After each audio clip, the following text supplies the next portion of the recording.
Dear students, in our last class, we have learned some basic concepts related to vectors. We came to know that vectors are nothing but the physical quantities which are having both magnitude as well as the direction. And also we learned different type of vectors in our previous class.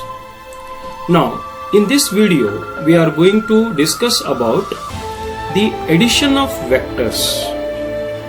Dear students, we know that if a scalar quantity is there, then it will be having only the magnitude. So, the addition of magnitude of the scalar quantities will be very easy. It is not so difficult. Simply, if we carry the addition or subtraction processes what we have learnt in our primary schools or high schools, see, that is sufficient to know the resultant quantity due to any two scalar quantities. For example, if we have the addition of mass, say 10 gram and 20 gram, see, directly we can add them and the resultant mass will be 30 gram. In the same way, if time is there, then the addition of time is simply the numbers are added and the SI unit is taken. But it is not the same in case of the vectors. Okay? Because vectors are having both magnitude as well as the direction. Hence, we have to adopt some special techniques or some special methods, and we have to follow some particular rules which are called as the vector algebra rules. And by geometrical method as well as by analytical method, we can add or subtract any two vectors. Therefore, let us begin our discussion with the addition of vectors. Okay? See, dear students, I want to give you some small information. Try to understand this. See, assume that there is one object, there is one body. Okay? So, on this particular object, suppose one force is acting on it. Say this is a force, say A is one force, and similarly one more force is acting on it from this side. Then see, two forces are acting on the same object. Now see, this object will experience the effect of the two forces. Okay, hence what will be the resultant force due to these two forces A and B? Yes. Along with that, in what direction that resultant force will be acting?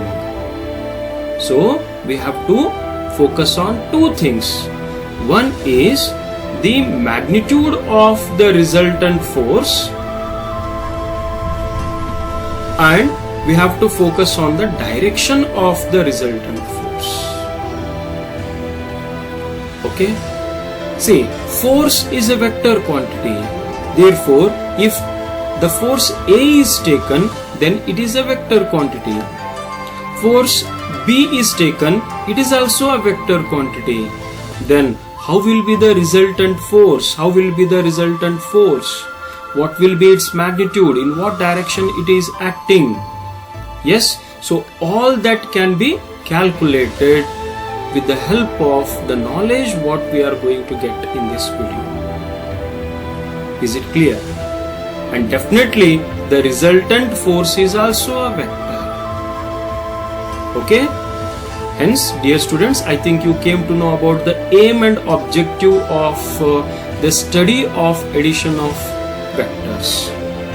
See, if you consider or substitute the force in place of a vector while understanding any concept, I think it becomes very easy to understand the concept. Okay. Yes, that's why I took the example of the force to discuss the concept. Now, here, as I told you, for the addition of vectors, we have to follow some rules.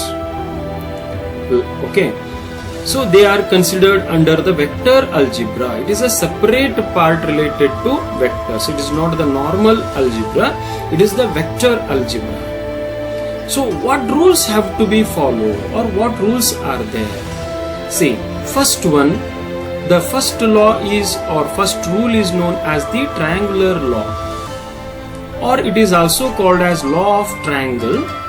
Then second law is called as law of parallelogram, and third law is known as the law of polygon.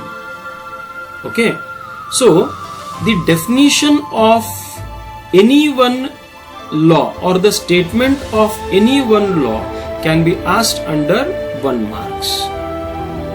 So it is better to memorize, or better to understand the laws properly.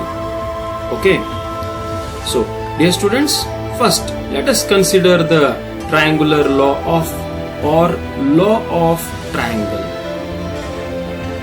So what actually it is? For that I want to take the same example what I have taken here earlier, that is the action of two vectors on one object. See, believe that there is one force which is acting, and I call, of course, force is a vector quantity, therefore I call this vector as, say, vector A, right? And one more vector, it might be acting like this, I consider that vector as vector B. Assume that these two vectors are acting on the same system. Then how will be the resultant vector? Usually the resultant vector due to any two vectors, see, I am writing resultant vector due to any two vectors, it is represented by R. Okay, so how will be the resultant vector? It means what will be its magnitude, or in what direction that resultant vector will be acting. Yes, so it can be obtained with the help of the law of triangles. Now see, observe dear students, to get the resultant vector here, what I do, I combine these two vectors together. See, these two vectors are acting in some particular directions, okay, in some particular directions, but as we consider their direction, they will be making some angle with them. Hence what I do, I consider the first vector, that is vector A, like this is vector A.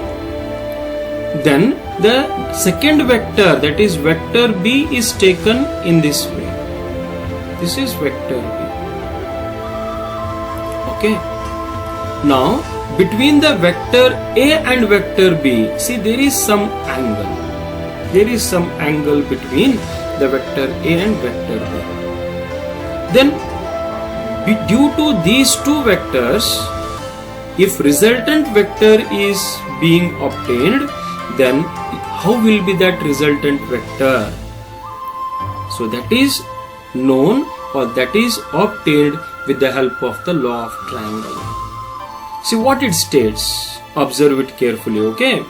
If two vectors can be represented in the magnitude and direction by the two sides of a triangle,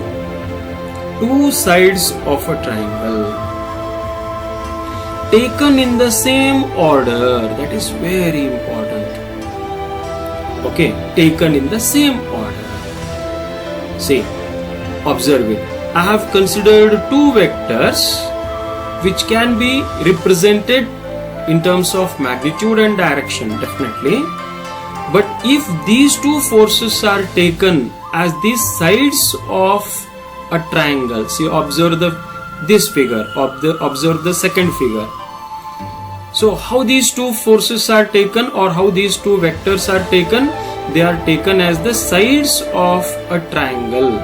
See, vector A is acting as the side of one triangle. Suppose this is point P and this is point Q, right?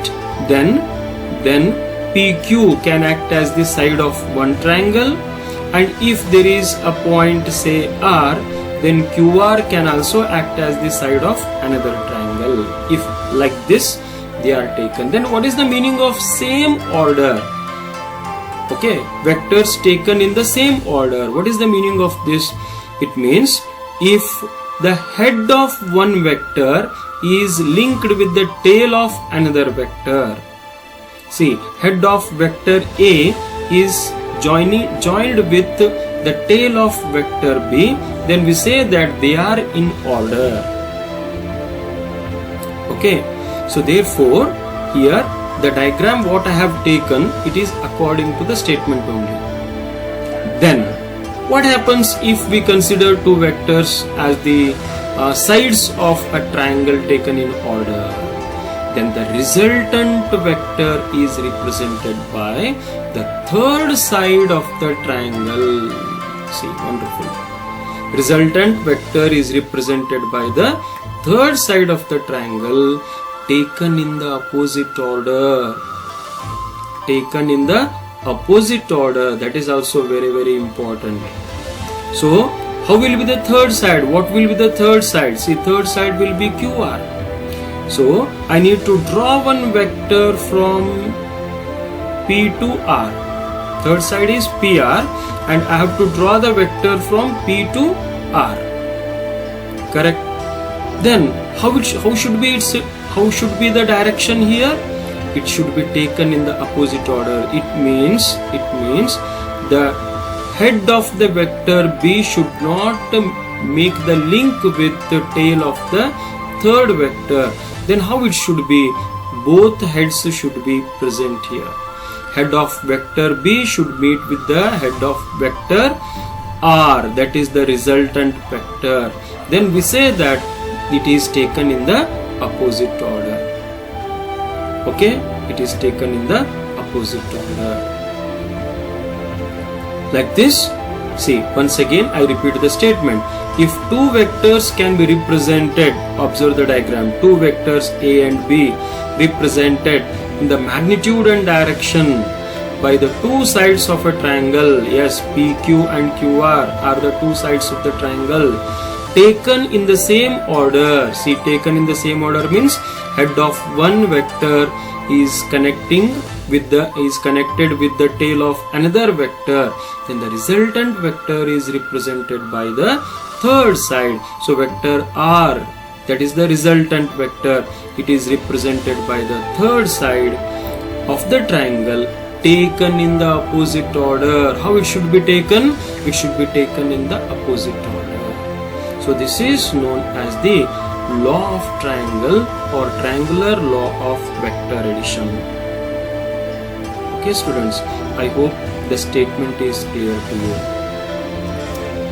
Yes, dear students, after understanding the law of triangle, it will not be difficult to understand the remaining two laws, because already you will be having the knowledge of some particular terminologies which are used in the statement, and you will be having the knowledge of how to consider the vectors, right? So based on that, very easily you can understand the law of parallelogram as well as law of polygon. Yes, let us understand what actually is the law of parallelogram and law of polygon. See, first let us know the law of parallelogram. If two vectors can be represented, see, again I have to consider two vectors, that is vector A and vector B, yes, in the magnitude and direction by the two adjacent sides of a parallelogram. How these two vectors should be taken? They have to be taken along the two adjacent sides of a parallelogram, drawn from a point. It means both vectors should be drawn from the same point. That is very important. So what I do, first for your convenience, first I draw one parallelogram. Roughly I take one parallelogram. Okay. Roughly I take one parallelogram. Yes, like this. Roughly I took the parallelogram. See what they say, if two vectors can be represented in the magnitude and direction by the two adjacent sides of a parallelogram drawn from a point, it means these two sides should be taken, adjacent sides should be taken from a single point. Definitely, if adjacent sides are there, means definitely they will be sharing one common point with them, isn't it? See, suppose this is point A, then from this point two vectors have to be taken along the side of one side of the parallelogram, then another vector is taken along the other adjacent side. Suppose this is point P, right? Don't take A, because already we have taken the vectors as A and B, but it will create the confusion. Okay, yes. What next? Then the resultant vector is represented by the diagonal of the parallelogram passing through that point. Okay, so how will be the resultant vector? Dear students, R is the resultant vector, isn't it? So how this R has to be taken? See, the resultant vector has to be taken along the diagonal of the parallelogram. Observe here how it should be taken. It should be taken along the diagonal of the parallelogram, but the parallelogram will be having two diagonals, so you must be very particular regarding taking the diagonals. So diagonal has to be taken from the same point from where you have taken the two vectors. Okay, see, you have taken the two vectors from point P of the parallelogram, right? So from that point P only you have to consider the diagonal. Yes, so if vector A is acting on this side, say PQ, and vector B is acting along say PS, then the resultant vector will be taken along the direction of the diagonal. Yes, so see here length of that diagonal, it represents the magnitude of the vector, and direction of the diagonal represents the direction of the resultant vector. Okay, so it must be very clear. Now of course some other technical factors are also there. For example, see, what is the angle between the vector A and B? Yes, what is the angle between A and B? And what is the angle made by the resultant vector with either A or B? Yes, what is the angle made by it? So that also plays a very important role here. Of course, we are going to make use of the angles present between the vectors to know the exact direction of the vectors. Okay, so that will be taken in the next discussion. Yes. Usually what we do, the angle between any two vectors is represented by theta. For example, the angle between the vector A and vector B, so that angle is usually represented by theta. Okay, and the angle between the resultant vector and one of the vector, usually it is represented by alpha. So alpha is the symbol used for the representation of angle between the resultant vector and any one vector. Usually we consider the vector which is present on the x-axis, okay, for the convenience, right? Or theta is the angle which is present between the two vectors. Okay, it is also very important. Now I hope you got this statement clear, right? It is easy to understand because already you have understood the statement of law of triangle. So based on that, it becomes easy to understand the law of parallelogram, right? Now, dear students, see, these are the two cases what we have discussed, and in these two cases we considered only two vectors. Initially, only two vectors were there, and based on that, we used to get the resultant vector, isn't it? What if in a system, if more than two vectors are acting? Yes. What if more than two vectors are acting? For example, if one object is there, and on that object if three or more forces are acting, yes, then how will be the resultant force? Correct. See, it becomes easy to understand if you consider the forces acting on an object, isn't it? Because force is a vector quantity. It becomes easy to understand.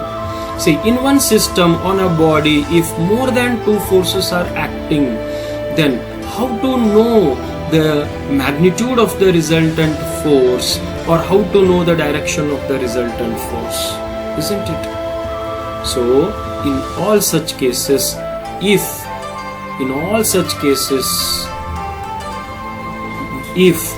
more than two vectors are acting in a system, then the law of polygon has to be used to know the resultant vector. Okay? Yes. How the law of polygon is defined, or what is the statement of law of polygon? See, it states that if a number of vectors can be represented in the magnitude and direction by the sides of a polygon. See, we know that polygon, it means it will be having many sides. It may be having 4 sides, 5 sides, 6 sides, 7 sides, like that. Okay, so it all depends upon how many vectors are there. Depending upon that, we can consider the polygon. Okay, we can consider the quadrilateral, or we can consider the pentagon or hexagon, like that. It all depends upon the number of vectors. Okay, yes, see, I consider it once again.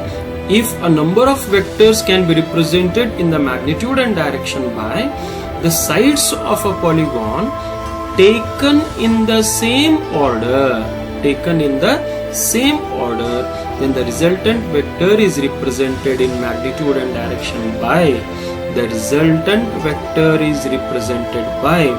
the closing side of the polygon taken in the opposite order. Yes, very important.